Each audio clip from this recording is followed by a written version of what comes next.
kasih karunia dan damai sejahtera dari Allah Bapa kita dan dari Tuhan Yesus Kristus menyertai.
menyadarinya. Amin. Haleluya. Dan ingin mengenalmu lebih dalam dari semua yang ku kenal. Tiada kasih yang melebihimu, tiada untuk menjadi penyembahmu, tiada untuk menjadi penyembahmu, tiada untuk menjadi penyembahmu.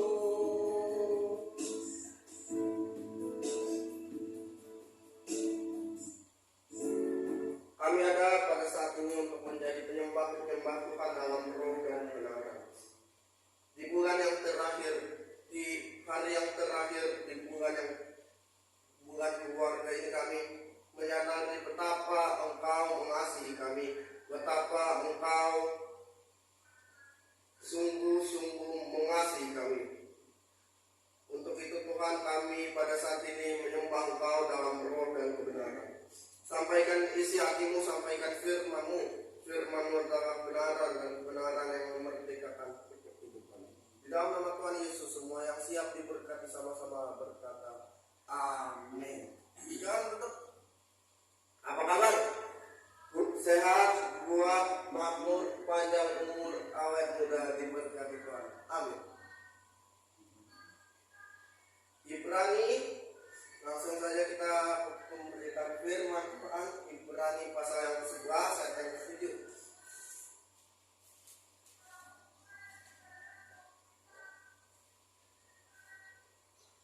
Surat Ibrani pasal yang ke-11 ayat yang ke-7.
Karena iman, sama-sama, 1, 2, 3. Karena iman maka Nuh dengan petunjuk Allah tentang sesuatu yang belum kelihatan, dengan taat mempersiapkan batra untuk menyelamatkan keluarganya, dan karena iman itu ia menghukum dunia, dan ia ditentukan untuk menerima kebenaran sesuai dengan iman. Ketika kita membaca Ibrani pasal 11 ayat yang pertama sampai mungkin ayat yang ke-40 sekian, kita menyadari di ayat 1 itu kata pertama, iman adalah dasar dari segala sesuatu yang kita harapkan dan bukti dari segala sesuatu yang tidak kita lihat. Dilanjutkan di ayat 2, 3, 4, 5, 6, 7. Karena iman. Ayat kita hari ini berkata tentang Nuh. Karena iman maka Nuh mempersiapkan. Kalau kita melihat Ibrani ini, Ibrani 11 ini adalah tentang tokoh-tokoh iman. Sama-sama katakan tokoh-tokoh iman. Ini adalah ringkasan. Kalau khotbah ini masih ada ringkasannya nanti di YouTube atau di Tekomio di IG juga. Rangkuman, ringkasan. Kalau kita mau lihat fullnya ada di Kejadian pasal 6, Kejadian pasal 7 dan Kejadian pasal 8.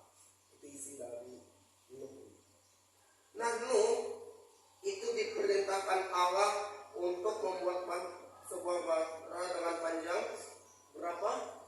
350 hasta. Kalau dimeterkan sama dengan 157,5 meter, lebarnya 50, 12,5 meter, tingginya 30 hasta atau 13,5 meter. Volumenya kurang lebih ya 47.840,625. Sebegini besar. Kalau kita mau lihat berapa banyak hewan yang ada di dalam bahtera itu, menurut dokter Whitcomb, dalam perahu itu atau bahtera itu terdapat 3.700 mamalia, 8.600 jenis itik, 6.300 jenis reptilia, 250 jenis amfibi, dan sisanya umat Nuh. Ada 8 anggota keluarga. Wow. Kalau kita melihat versi Alkitab atau Alkitabiatnya, dalam Kejadian 7 ayat 2 sampai 3, binatang yang tidak haram itu ada 7 pasang atau 14 ekor, binatang haram 1 pasang atau 2 ekor, burung-burung 7 pasang atau 14 ekor, masing-masing jantan dan betina. Tidak disebutkan berapa jumlahnya, tetapi mungkin binatang ini dikelompokkan dalam 2 jenis. Haram itu yang tidak haram 14 pasang, yang haram 1 pasang. Itu kita bisa lihat burung tidak disebutkan apakah mamalia, apakah itu juga reptil, tapi kelompok binatang yang tidak haram dan yang haram. Berarti kita bisa melihat masing-masing binatang haram ini. Binatang ini ada 7 kelompok yang memiliki 1 pasang. Masing-masing jantan dan betina. Masa jantan dan betina. Pertanyaannya, kenapa Allah memerintah membuat sebuah bahtera? Mengapa Allah seolah-olah menyuruh membuat sesuatu yang mustahil, membuat sesuatu yang dalam pandangan dunia Allah begitu kejam karena membuat kapal, sebuah bahtera untuk menghukum dunia, tetapi untuk menyelamatkan Nuh. Allah tidak kejam karena jelas Allah sudah memerintahkan, Allah sudah memberi, seperti kita kalau di sekolah ada bel, Allah sudah memberi bel, ting ting ting ting, waktu istirahat akan berakhir, ting ting ting, oi oi oi, akan terjadi air bah, woi. Tetapi hati manusia jelas dibutakan oleh dosa. Dalam Yakobus pasal 4 ayat Yakobus 2 ayat 14 sampai yang ke-26, iman tanpa perbuatan pada hakikatnya adalah mati, tidak mengacu pada perbuatan baik, tetapi perbuatan iman, yaitu percaya. Karena perbuatan baik adalah wujud dan syukur dari orang yang percaya dan yang datang pada terang. Yohanes 3. Perbuatan di sini bukan perbuatan baik, tetapi perbuatan iman. Perbuatan iman adalah belief, percaya. Dan perbuatan baik adalah wujud syukur, responsibility, respon. Apa sih negara dengan Kristen paling paling banyak di dunia? Pertanyaannya adalah, jawabannya itu ada banyak, tapi yang kedua itu adalah Brazil. Jelas kalau kita melihat di slide ada patung Yesus. Ya. Pada posisi kedua ada Brazil yang mempunyai jumlah pemeluk agama Kristen sebesar 179.910.910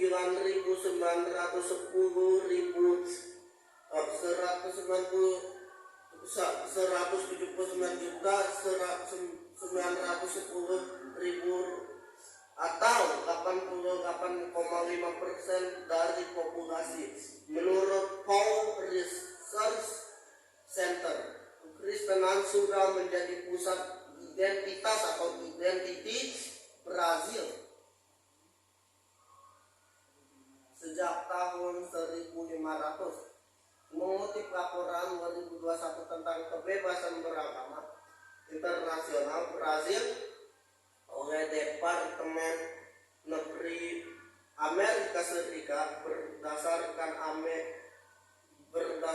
data sensus Brazil 2010, sebanyak 65% populasi Katolik, sementara Protestan 22%. Tetapi kita bisa melihat Brazil itu mengalami yang namanya pemberontakan iman. Dimana kita tahu karnaval Brazil, aku nggak mau sebut, tetapi itu seolah-olah menghina Allah. Nah, masalahnya di sini bukan now or don't know, tahu atau tidak tahu. Masalahnya adalah the heart of the problem is the problem of the heart. Masalah inti dari sebuah masalah adalah tentang hati. The heart of the problem is the problem of the heart. Inti dari sebuah masalah atau dosa adalah tentang ada seekor monyet. Dia melihat di situ ada pisang. Dia mengambil pisang itu dari sawahnya. Kemudian dia ada buah. Yang pikirnya double berkat. Ketika itu kemudian dia tersangkut di situ, dan kemudian ada seorang petani mau mengambil monyet ini, tetapi itu buahnya itu dipegang sama dia, itu dipeluk erat, dan kemudian dia menolak untuk diambil. Setelah dia melepaskan buah petani, dan dia terjebak. The heart of the problem is the problem of the heart. Hati manusia begitu memeluk dosa sehingga dia tidak melihat ada tangan Allah yang menyelamatkan manusia. Kita belajar dari tokoh ini, Daud dan Batseba. Kita tahu ceritanya. Allah menghukumnya, bagaimana Daud melihat Batseba awalnya, bagaimana ia Batseba melahirkan anak, kemudian anak itu mati, dan kemudian ia berbaring di lantai, dan kemudian ia berpuasa, dan kemudian ia mati. Unik. Dua dosa yang dilakukan Daud, yang pertama berzina, dan yang kedua pembunuhan berencana.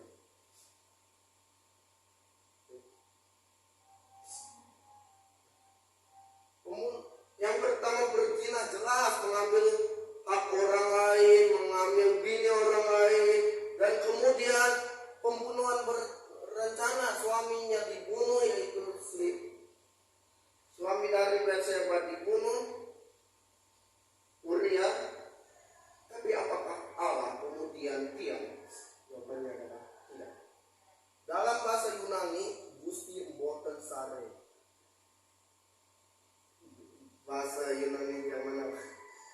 yang artinya Allah tidak tidur. Dia menghukum tapi juga memulihkan. Gusti boten sare. Allah tidak menghukum, Allah tidak tidur, dia menghukum, tapi juga di satu sisi dia memulihkan. Kita tahu selanjutnya Daud memiliki anak yang namanya Salomo. Tapi apakah Salomo ini kemudian menjadi seorang yang sempurna? No. Ya, masih ada kesalahan. Gusti. Next. 1, 2, 3. Miliki spirit pemenang, bahkan lebih dari pemenang. Miliki spirit pemenang, bahkan lebih dari pemenang. Dalam ayat tadi, menerima kebenaran sesuai dengan imannya. Dalam bahasa Inggris, and Noah received from God the righteousness that come by faith. Yang artinya, dan Nuh menerima kebenaran dari Allah karena iman. Kebenaran di sini kasih karunia. Jadi iman timbul dari pendengaran oleh firman Kristus atau firman kasih karunia Kristus. Karena nama ini kita Kristus, bukan ya. Tapi di situ berkata jadi iman timbul dari pendengaran oleh firman Kristus. Bukan hanya firman Tuhan, tetapi firman kasih karunia. Next. 1, 2, 3. Hidup dengan spirit lebih dari pemenang membuat engkau merasa Christ is more than enough for me. Kristus lebih dari cukup dalam hidup saya, dan menjadikan Kristus sandaran dan pusat. Dan ku ingin mengenalmu Tuhan lebih dalam dari semua yang ku kenal. Tiada kasih yang melebihimu. Perhatikan sebentar. Ku ada untuk menjadi penyembahmu. Mengenal Allah lebih dan lebih dari segalanya, dan menjadikan Allah sandaran dan amin. Oh iya. Yang kedua, hidup dengan hati yang rest atau berserah. Kita melihat kisah orang lumpuh di Bethesda. Sebentar kita beralih dari slide. Kita buka dalam Yohanes pasal yang kelima. Yohanes pasal yang kelima ayat yang pertama sampai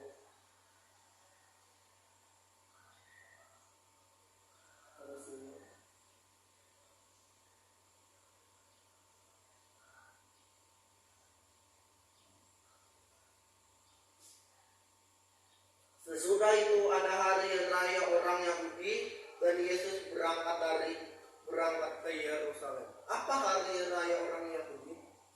Hari raya Pentakosta. No, bukan Pentakosta yang kita kenal, pencurahan Roh Kudus. No, bukan. Tetapi Pentakosta itu dalam bahasa Yunani atau Ibrani itu adalah ke-50. Hari ke-50 turunnya hukum Taurat. Kalau kita hari ke-50 di mana turunnya Roh Allah atau Roh Kudus. Next, di Yerusalem dekat pintu gerbang domba ada sebuah kolam yang dalam bahasa Ibrani Bethesda. Ada 5 serambi. Kalau kita mau belajar mengenai firman Tuhan, satu kata saja dalam firman Tuhan mengandung arti. Contohnya, di Yerusalem dekat pintu gerbang domba. Apa itu pintu gerbang domba?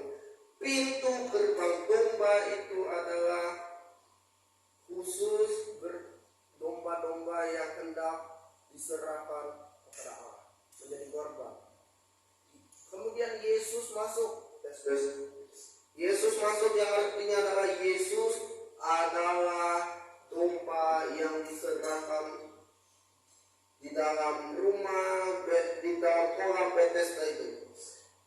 Sebab sewaktu-waktu turun malaikat ke kolam itu dan menggoncangkan air itu, barang siapa yang masuk terdahulu, yang terdahulu masuk ke dalamnya, sesudah goncangan air itu menjadi sembuh apapun.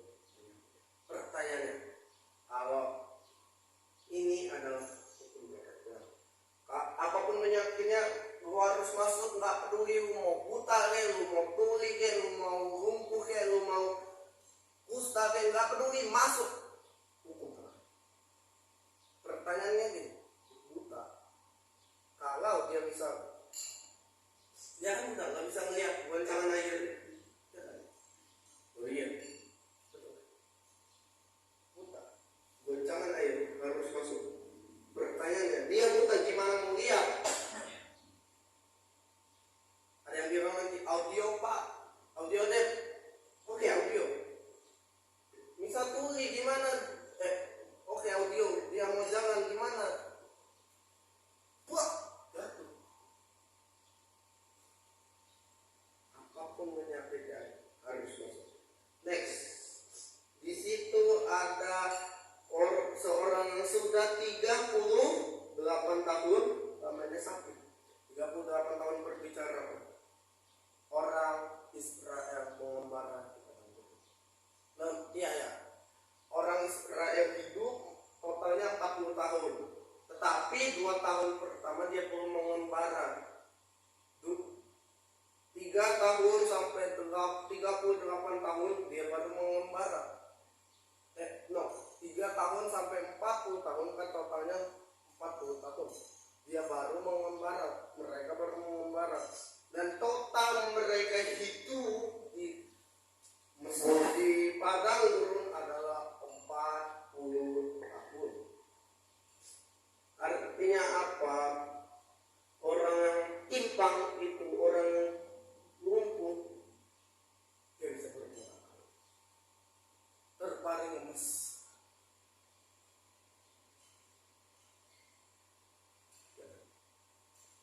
Gak bisa apa-apa 38 tahun. Cannot do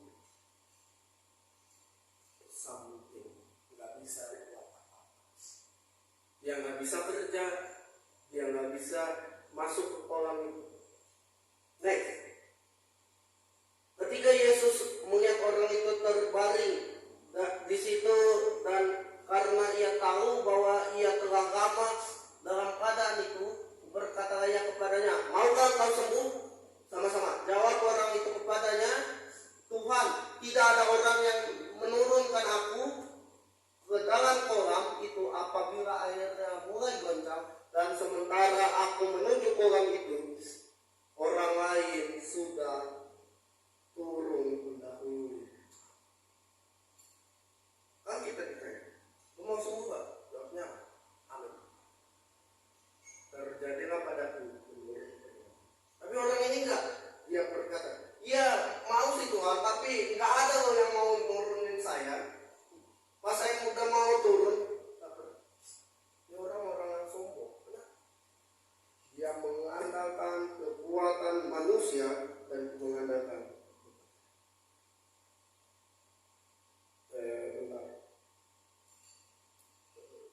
sementara aku menuju kolam itu, orang lain sudah turun mendahului aku. Dia mengandalkan 2 hal, kekuatan manusia dan kekuatan manusia dan kekuatan Tuhan. Padahal kan kita bilang berkata orang mengandalkan manusia.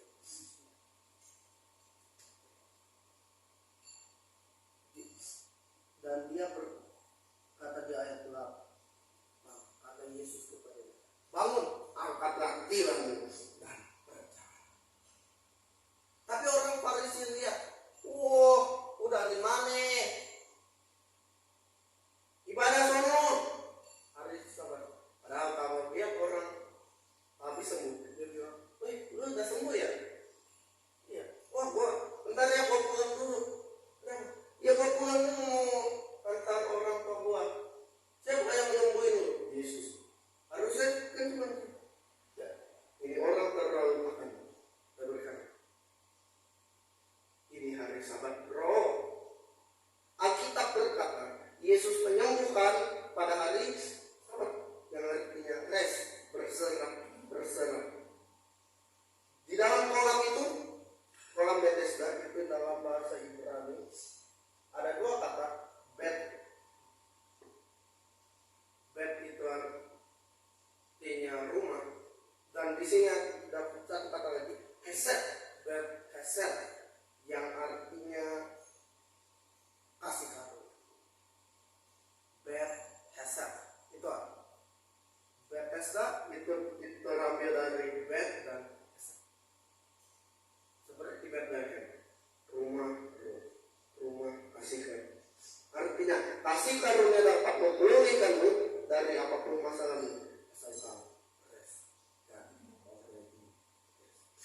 Next, 3, memiliki hati yang tidak berfokus pada masalah.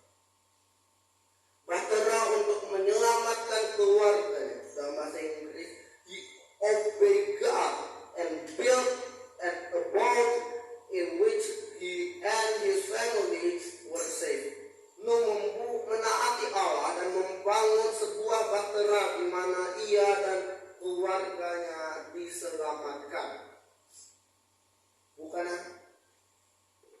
Bukan hanya untuk menyelamatkan keluarganya, tetapi di sana ia dan keluarganya diselamatkan. Mungkin kita udah gak asing dengan kisah. Kita baca secara bergantian. Kepala penjara itu menyuruh subuhlah, memberkati, masuk dengan gemetar, tersungkurlah ia di depan Paulus dan Silas. 30.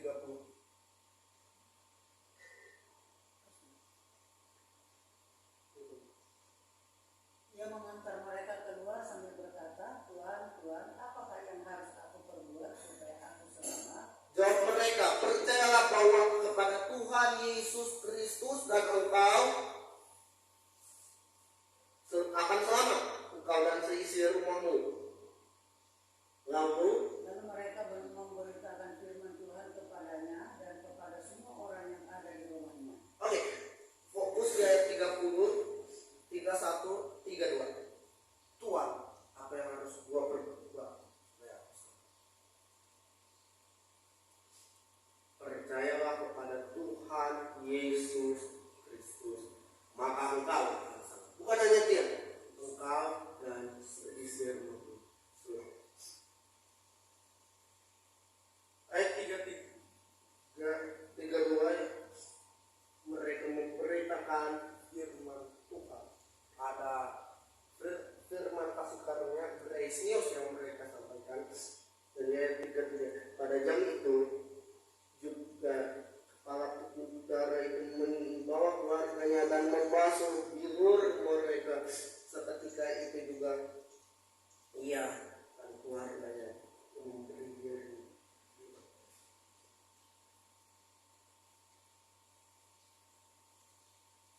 Pada saat Yosua berkata, Yaudah deh, terserah lu aja. Pilih kepada siapa engkau beribadah. Tapi aku, I with my family will worship God. Aku dan seisi rumahku akan menyembah Allah. Allah yang benar, bukan Allah yang dikenal oleh bangsa Israel.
dibelenggu oleh masalah kami, sehingga kami tidak bisa melihat ada Allah di tengah-tengah masalah. Kami tidak bisa melihat ada tangan Allah yang besar yang memegang tangan. Kami berdoa ya Tuhan pada saat ini buat kami, buat mereka yang sakit, baik mereka yang di rumah maupun di rumah sakit, oleh viewer Tuhan Yesus. Dan kami berdoa bagi mereka yang dalam kesendiriannya, baik janda, duda, yatim, piatu, orang jompo, fakir, miskin yang terpenjara.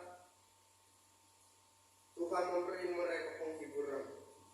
Dan juga kami berdoa ya Tuhan bagi hamba-hambamu, baik pendeta, vikaris, penatua, diakon, guru sekolah minggu, guru agama, ataupun juga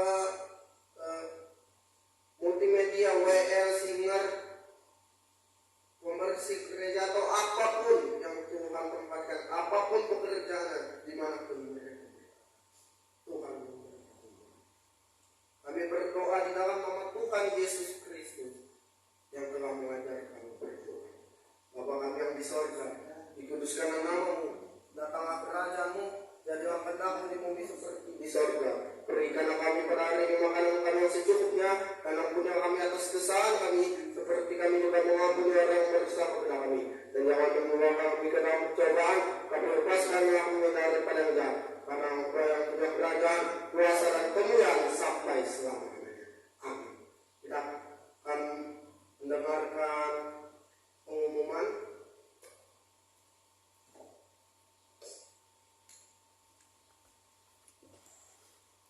Haleluya, selamat beribadah untuk kita semua. Ini adalah tahun kita menerima janji Tuhan. Ada beberapa hal yang ingin saya sampaikan. Yang pertama, di Puma Farm ada 5 kali ibadah. K1, jam 9 pagi. K2, jam 11 dan K3, jam 17 sore. Untuk ibadah gabungan dan English service juga pada pukul 11. Pada hari Jumat, tanggal 7 April tahun 2023. Jam 9.30 pagi ada ibadah Jumat Agung. Dan untuk hari Sabtu tanggal 8 April tahun 2023, pukul 17 ada ibadah Puma Youth dengan tema Sekali Selamat, Tetap Selamat. Tuhan Yesus memberkati. Selamat hari Minggu. Shalom.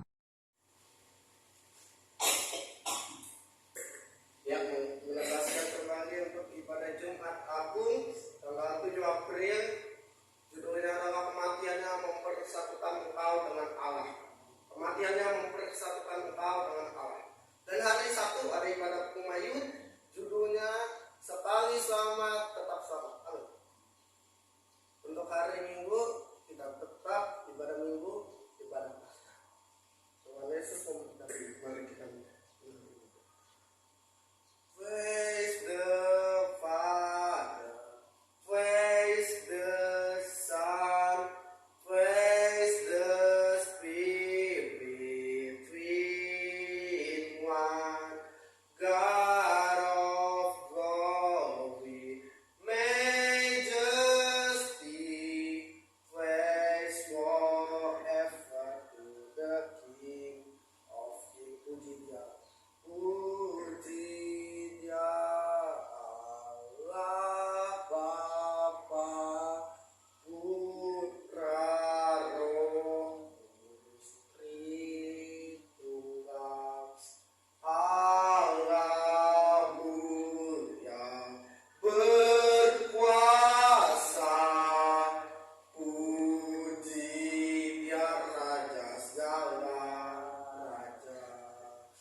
Jangan Tuhan, arahkanlah hatimu kepada Tuhan dan terimalah berkat-Nya.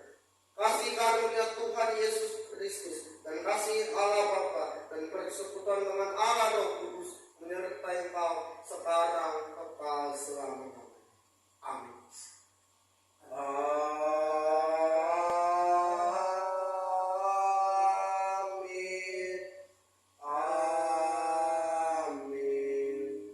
Amin.